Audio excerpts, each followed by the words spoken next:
The email from Quantum Dynamics sat in my inbox like a time bomb. 5 years after they rejected me, after Richard Bennett had personally told me I wasn't qualified enough to work for them, they were practically begging for a meeting. Subject: urgent meeting request. Patent acquisition from Richard Bennett, CEO, Quantum Dynamics to Dr. Sarah Anderson, Anderson Innovations. Dr. Anderson, your breakthrough in quantum computing architecture has caught our attention. Quantum Dynamics would like to discuss acquiring the patent rights. Given the revolutionary nature of your invention, we're prepared to offer substantial compensation. Please contact my office to arrange a meeting at your earliest convenience. Regards, Richard Bennett, CEO, Quantum Dynamics. I leaned back in my chair, remembering that day in Bennett's office. I'd been fresh out of MIT, my doctoral thesis on quantum computing still warm from the printer. Quantum Dynamics had been my dream company since undergrad. The industry leader in quantum computing development, the place where every serious researcher wanted to work. Your academic record is adequate, Bennett had said, barely glancing at my CV. But we're looking for people with more practical experience. Perhaps try a smaller company, something more suitable for your level. The way he'd said suitable made it clear what he really meant. I was a woman in a male-dominated field, with ideas that challenged their traditional approaches. They wanted safe, conventional researchers who wouldn't rock the boat. Now, 5 years later, my inadequate ideas had revolutionized the entire industry. My quantum architecture design had solved the decoherence problem that had plagued quantum computing for decades. The patent was worth billions, and every major tech company was trying to get their hands on it, including Quantum Dynamics, who were watching their market share disappear as competitors lined up to license my technology. I opened my laptop and began typing a response. Mr. Bennett, thank you for your interest in my patent. I would be happy to discuss potential acquisition terms. However, I insist that all negotiations be conducted through my legal team until the final stages. I will have my assistant arrange a meeting for next week. Best regards, Dr. Sarah Anderson. I smiled as I hit send. Bennett had no idea who I really was. The name was the same, but he'd never connected Dr. Sarah Anderson, the revolutionary inventor he was desperate to meet, with the young woman he dismissed 5 years ago. My assistant, Maria, knocked on my office door. The lawyers are here for the pre-meeting briefing. I nodded, gathering my thoughts. The last 5 years hadn't been easy, but they'd been worth it. After Quantum Dynamics rejected me, I'd spent 6 months working out of my garage, surviving on ramen noodles and determination. Every penny of my savings went into research equipment. Other companies had shown interest in my initial designs, but they all wanted to water down my ideas, make them safer and more conventional. So I decided to do it myself. I took out loans, maxed out credit cards, and eventually found a few small investors who believed in my vision. The breakthrough came after 2 years of grueling work.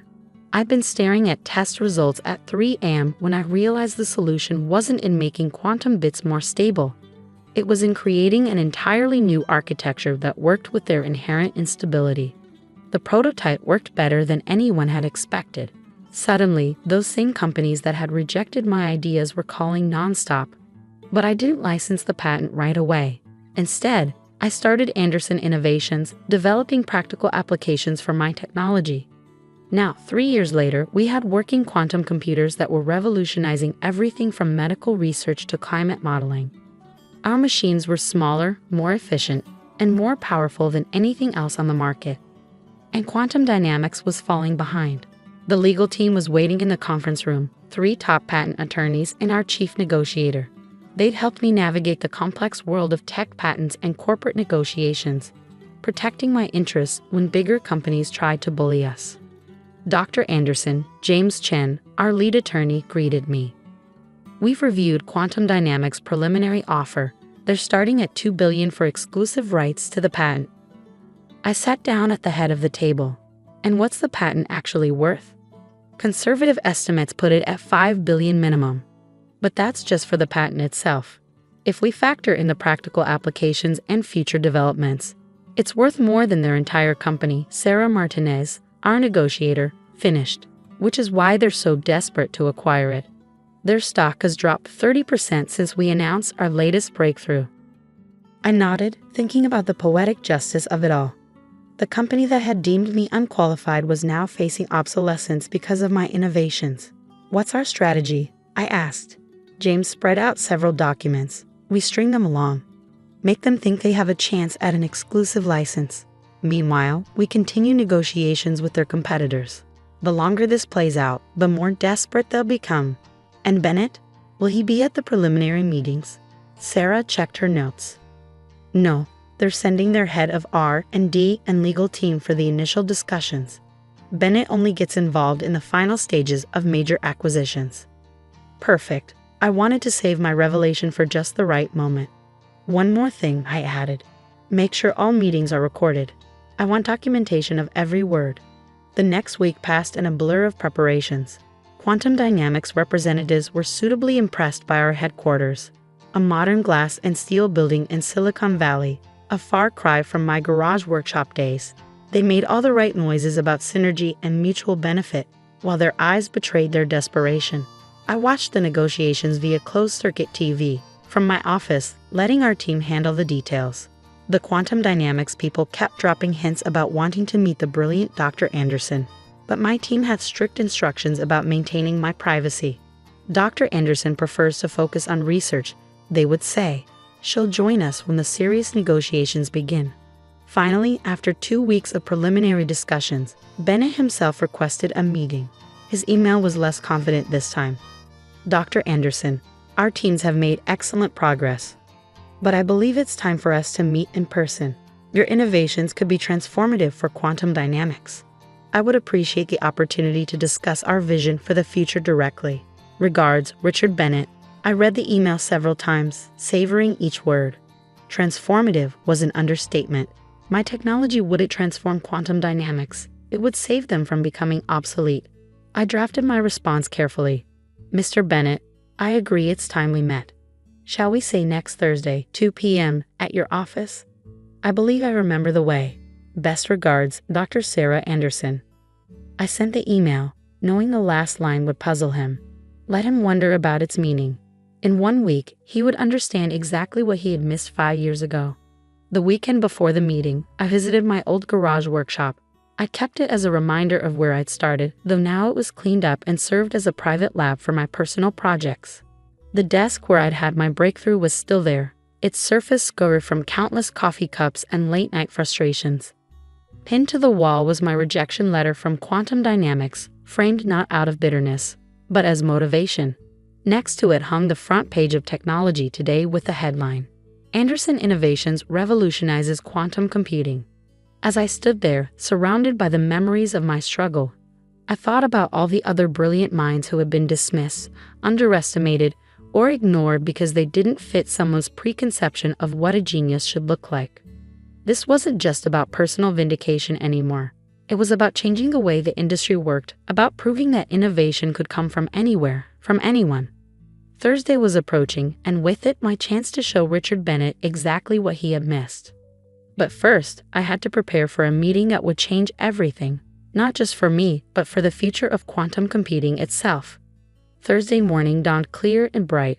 I stood in front of my closet, considering my options. Finally, I chose the exact same outfit I'd worn to my interview 5 years ago, a charcoal gray suit and blue silk blouse. But this time, I added my doctoral hood and the gold pin I'd received for winning the National Science Foundation's Innovation Award. "The car's ready, Dr. Anderson," Maria announced through the intercom, "and the legal team has arrived at Quantum Dynamics for the preliminary meeting." I checked my reflection one last time. Gone was the nervous young graduate with something to prove. In her place stood a successful CEO who had already proven everything. Quantum Dynamics headquarters hadn't changed much, still all glass and chrome, designed to impress. The security guard at the desk did a double take when I gave my name. "Dr. Sarah Anderson, they're expecting you in the main conference room." He paused. "Have you been here before?" "Once," I smiled. "A long time ago." The elevator ride to the executive floor brought back memories. I'd been so hopeful that day, clutching my portfolio of ideas that would later revolutionize the industry. Now those same ideas were worth billions. Bennett's assistant jumped up when I entered the waiting area. "Dr. Anderson, Mr. Bennett is just finishing up a call. Can I get you anything while you wait? No, thank you. I sat down, noting that it was the same chair I'd waited in 5 years ago. Back then, I'd waited 45 minutes while Bennett deliberately made me sweat. Today, I barely sat down when his office door flew open. Dr. Anderson, please come in. Bennett's voice boomed with practiced enthusiasm. He looked older than I remembered. More gray in his hair, more lines around his eyes. The stress of watching his company fall behind must be taking its toll. I walked into his office, taking in the familiar details. The same pretentious modern art on the walls. The same oversized desk designed to make visitors feel small. The same view of Silicon Valley sprawling below. Bennett extended his hand, then froze as recognition slowly dawned on his face. You, his confident smile faltered. You're Sarah Anderson. I finished for him, keeping my voice pleasant. We met 5 years ago, right here in this office. Though back then, you said I wasn't qualified enough for quantum dynamics. He sank into his chair, his face ashen. That is, things were different then. Yes, they were. I sat down across from him, smoothing my skirt. But let's not dwell on the past. You wanted to discuss acquiring my patent. He tried to recover his composure, shuffling papers on his desk. Yes, of course. Our initial offer is inadequate. I cut him off. $2 billion for a technology that's already generated $5 billion in licensing fees? That's not even counting the practical applications we're developing at Anderson Innovations. We could revise the offer, he said quickly. Perhaps discuss a partnership arrangement. I pulled out my tablet and placed it on his desk. Actually, I have a counter-proposal, one that might interest you more than our patent. He leaned forward eagerly. Yes. Anderson Innovations is preparing to launch a new quantum processor next month. It's 50 times faster than anything currently on the market, including your best machines. I paused, letting that sink in. We're also developing quantum-based solutions for artificial intelligence, cryptography, and medical imaging. That's impressive, he managed. The patent you want to buy, that was just the beginning. We have a dozen more breakthrough technologies in development. I met his eyes steadily. Quantum dynamics is falling behind, Mr. Bennett. Your stock price reflects that. You need more than just our current patent, you need our innovation pipeline. He wiped his forehead with a monogrammed handkerchief. What exactly are you proposing? A merger. I slid a document across his desk, but not the kind you're thinking of. Anderson Innovations would acquire Quantum Dynamics. You become a division of our company. The silence that followed was deafening. Bennett stared at the document like it might bite him.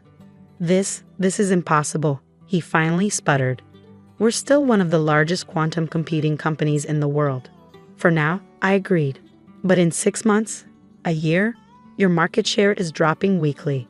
Your best researchers are leaving for companies that have licensed our technology. You're facing obsolescence, Mr. Bennett. He slumped in his chair, the truth of my words hitting home. And if we refuse, then we'll continue licensing our technology to your competitors. We'll keep developing new innovations, and quantum dynamics will keep falling further behind. I stood up. You have 24 hours to make a decision. As I turned to leave, he called out, Wait, why are you doing this? Is it because of what happened 5 years ago? I paused at the door.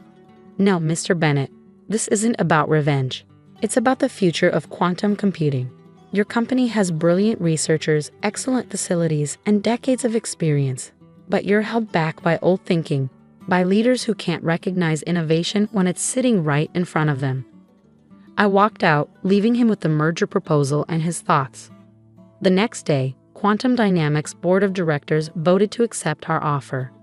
The business media called it the tech acquisition of the decade. Quantum Computing David acquires Goliath, read the headlines. 3 months later, I stood in Quantum Dynamics' main research lab, now part of Anderson Innovations, addressing the combined research teams. The old barriers between departments are gone, I announced. No more traditional hierarchies, no more dismissing ideas because they seem too radical. From now on, we evaluate proposals based on merit, not on who presents them. In the back of the room, I spotted a young researcher, fresh out of graduate school, clutching a folder of ideas. She reminded me of myself 5 years ago. After the meeting, I stopped by her desk. Tell me about your research, I said. Her eyes lit up as she explained her theories about quantum entanglement. Her ideas were unconventional, challenging accepted principles, just the kind of thinking quantum dynamics would have rejected in the past. "Have you shown these to anyone?" I asked. She shook her head.